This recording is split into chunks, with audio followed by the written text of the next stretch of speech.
எல்லாருக்கும் வணக்கம். ஃபஸ்ட்டு இங்கே வந்து பேசும்போது ப்ரொடியூசர் ஒரு கதை சொல்ல ஆரம்பித்தார். ஸோ அப்போயே தெரிஞ்சிச்சு ப்ரொடியூசர் கதை சொல்கிறாங்கன்னா டேரக்டர் நிச்சயம் நல்லாவே கதை சொல்லியிருப்பார். ஸோ நான் அல்ஃபோன்ஸ் அந்த ஷார்ட் ஃபிலிம் நேரம் ஷார்ட் ஃபிலிமில் நான் தான் பாபியோட கேரக்டர் பண்ணியிருந்தேன். எனக்கு ட்ரெய்லர் பார்க்கும்போது தெரிஞ்சது பாபி என்னோட சூப்பராக பண்ணியிருப்பான். பாபி சூப்பராக இருந்தது.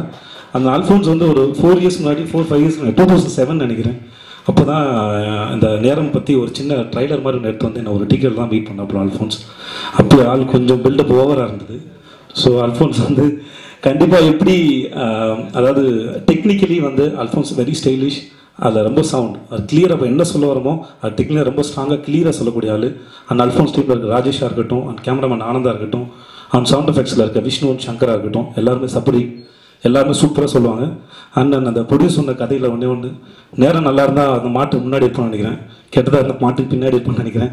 அந்த அல்ஃபோன்ஸ் எப்படியுமே வந்து அவன் பூனையோ புளியும் ஆனால் எதுக்கு நின்று தைரியமாக ஃபேஸ் பண்ணக்கூடிய ஆள். And he's very bold and he will success. அந்த படம் சூப்பராக வந்திருக்கும். அந்த வாழ்த்துக்கள் எல்லாருக்கும்.